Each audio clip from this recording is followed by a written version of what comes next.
ബൾബൻ. കവിത Vimeesh Maniyur. Bulb തിന്നുമായിരുന്ന ഒരാളെ എനിക്ക് പരിചയമുണ്ട്. പ്രകാശത്തോടുള്ള അടങ്ങാത്ത കൊതിയായിരിക്കുമെന്ന് ഞാൻ കണക്കുകൂട്ടി. ചിരിക്കുമ്പോൾ അയാളുടെ വയറ്റിൽ നിന്ന് വെളിച്ചം പുറത്തേക്ക് വരുന്നത് ഞാൻ സങ്കല്പിച്ചു. രാത്രിയിൽ ഒരു മിന്നാമിനുങ്ങായി അയാൾ പ്രവർത്തിക്കുമെന്ന് ഞാൻ ഉറപ്പിച്ചു.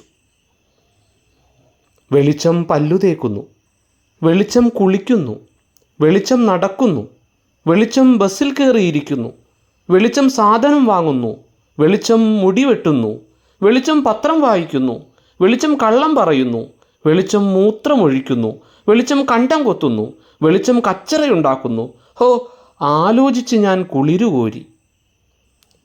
തെരുവുവിളക്കുകൾ അയാൾ മോഷ്ടിക്കുന്നുണ്ടെന്ന് ചിലർ ഒടുക്കം പറഞ്ഞു പരത്തി. അയാളുടെ വീട്ടിലേക്ക് കല്ലേറുണ്ടായി. അയാളുടെ മകളെ അതും പറഞ്ഞ് ക്ലാസ്സിൽ കളിയാക്കി. നിങ്ങൾക്ക് സൂര്യൻ്റെ പണിക്ക് പോയിക്കൂടെ?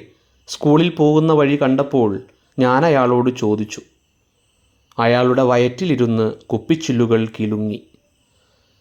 പരദൂഷണപ്പനിയിൽ അങ്ങനെയൊരു ഉച്ചയ്ക്ക് അയാളുടെ വീട് മുഴുവൻ നിന്നു കത്തി. എത്ര വെളിച്ചമാണ് വെറുതെ കളഞ്ഞതെന്നോർത്ത് നാട്ടുകാരയാളെ പ്രാഗി.